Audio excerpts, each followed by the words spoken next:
10 साल की बीजेपी की सरकार में हरियाणा प्रदेश का कितना बुरा हाल हुआ वो आपके सामने। भट्टा बिठा दिया कि नहीं बिठा दिया हरियाणा का, मैं आपसे पूछना चाहता हूं।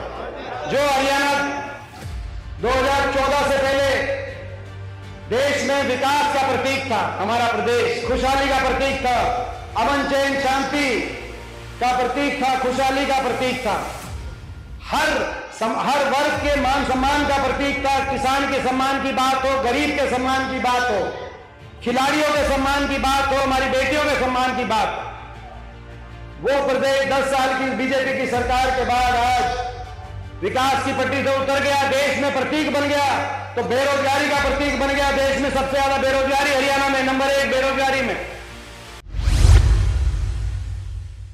नमस्कार, मैं शालिनी और आप देख रहे हैं नेक्स्ट 9 न्यूज। हरियाणा में चुनाव के लिए सभी पार्टियां तैयार होती हुई नजर आ रही हैं। सभी पार्टियां चुनावों के लिए जनसभाओं को संबोधित भी कर रही है।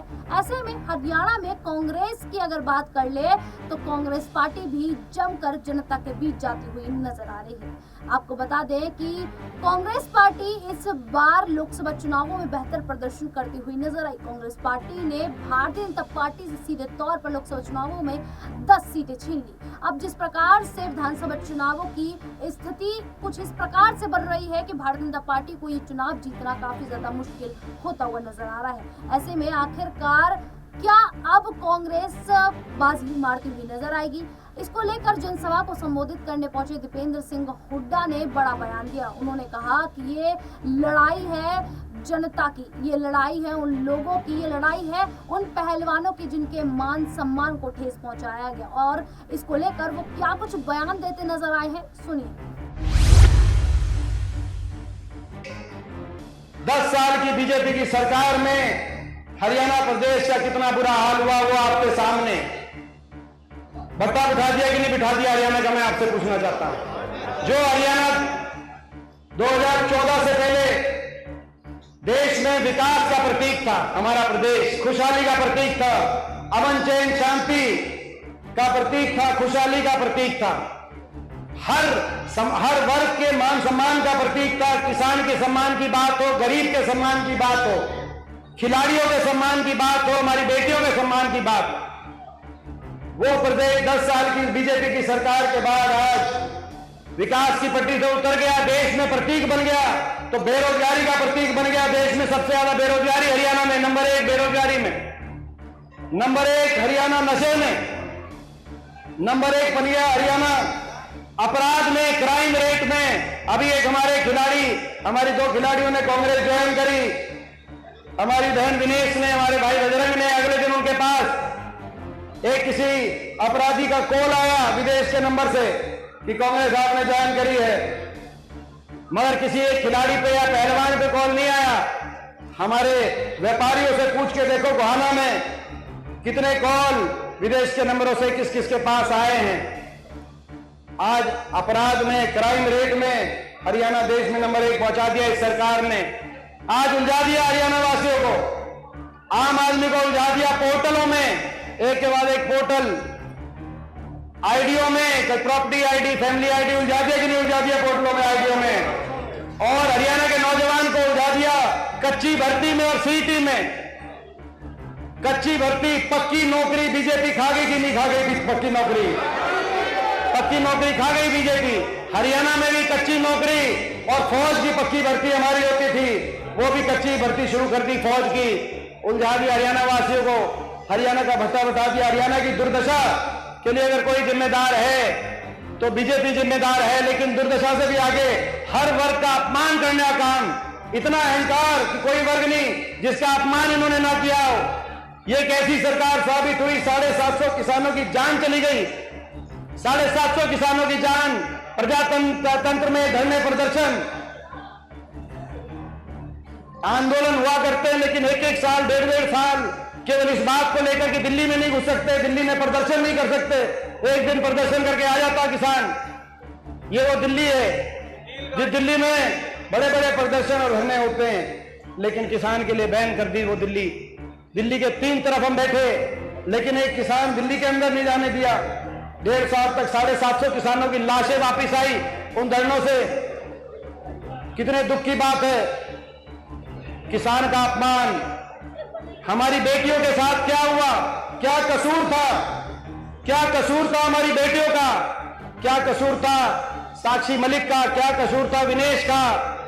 6-6 महीने तक एफआईआर तक दर्ज नहीं हुई। क्या आरोपी जो थे भाजपा के सांसद थे, पूरी भाजपा, क्या पूरी भारतीय जनता पार्टी आरोपी भाजपा के सांसद थे। 6-6 महीने तक एफआईआर तक नहीं हुई, दिल्ली की सड़कों पे घसीटा गया। सुप्रीम कोर्ट ने कहा, उसके बाद एफआईआर दर्ज हुई।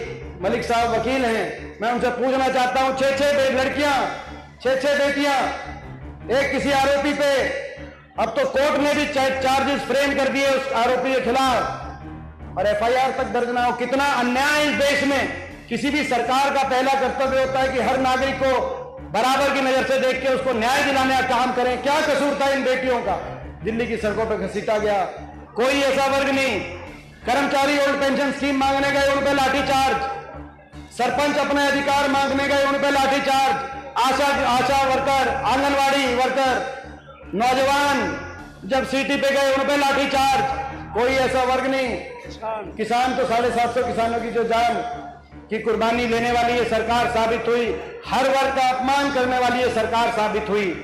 और आपने संघर्ष किया, इस इलाके ने संघर्ष किया, 10 साल संघर्ष किया और इसीलिए आज पूरे प्रदेश के अंदर एक माहौल बना और हमने एक शुरू करी अपनी लोकसभा चुनाव में जो नतीजा आया, कांग्रेस के पक्ष में नतीजा हरियाणा में, उसके बाद हमने अपना अभियान शुरू किया, पदयात्रा शुरू करी, जिसमें गोहाना भी आए थे, बड़ौदा भी आए थे। हमने कहा हरियाणा मांगे हिसाब और बीजेपी के बड़े बड़े नेता दिल्ली से आए और दिल्ली से आके कहा हुड्डा साहब हम आपको हिसाब नहीं देंगे, हम हिसाब लेंगे। और मैंने उसी समय कह दिया था आप किसी और प्रदेश में जाके तो ये बात कह के आपकी बात बन जाती होगी, लेकिन यहां नहीं बन पाएगी क्योंकि ये हरियाणा है प्रधान, ये हरियाणा है।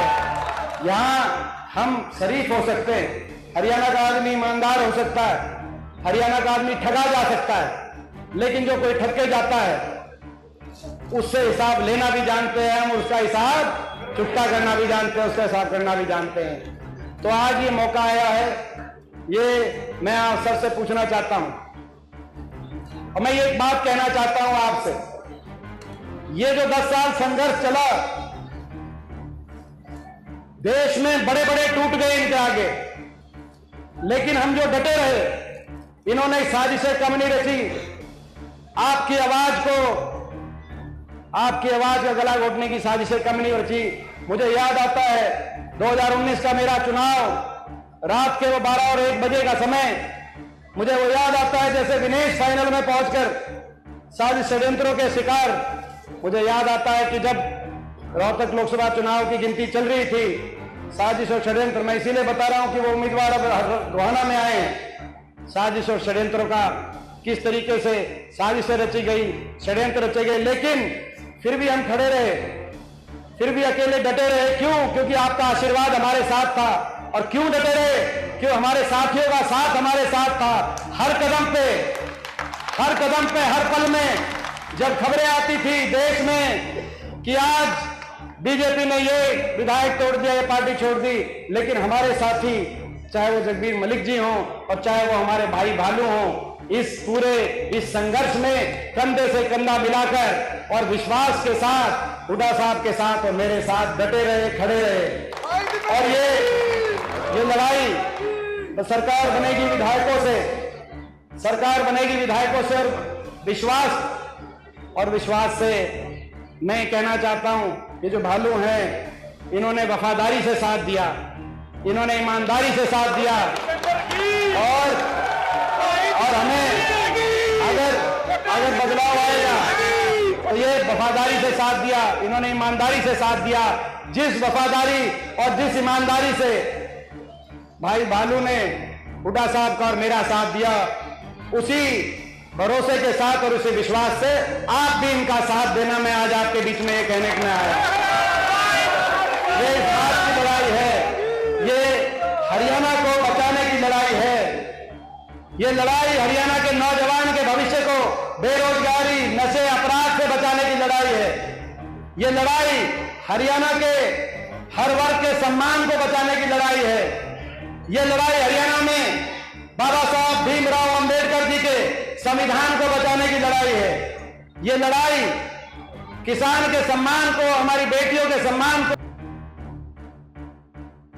तो आपने देखा कि किस प्रकार से दीपेंद्र हुड्डा सीधे तौर पर भारतीय जनता पार्टी पर निशाना साध रहे हैं। दीपेंद्र सिंह हुड्डा कह रहे हैं कि अगर हमारी सरकार आएगी तो हम जनता के मुद्दों के लिए कार्य करेंगे। सीधे तौर पर वे ये भी कह रहे हैं कि अब लड़ाई शुरू हो चुकी है और ये लड़ाई है उन सभी किसानों की जो भारतीय जनता पार्टी में सीधे तौर पर किसानों को अनदेखी की गई, किसानों के हकों को मारा गया। जिस तरीके से दीपेंद्र सिंह हुड्डा सीधे तौर पर भारतीय जनता पार्टी के खिलाफ होते हुए नजर आ रहे हैं और सीधे तौर पर बयान देते हुए नजर आ रहे हैं, क्या ऐसे में अब ये जो विधानसभा चुनाव होंगे इस बार समीकरण बदल जाएंगे? क्या इस बार भारतीय जनता पार्टी की नहीं कांग्रेस की सरकार बनेगी? फिलहाल अब इस पूरे मुद्दे पर आप लोगों की क्या राय है, आप हमें कमेंट करके जरूर बताइएगा। और इसी प्रकार की देश दुनिया से जुड़ी खबरों के लिए देखते रहिए नेक्स्ट 9 न्यूज।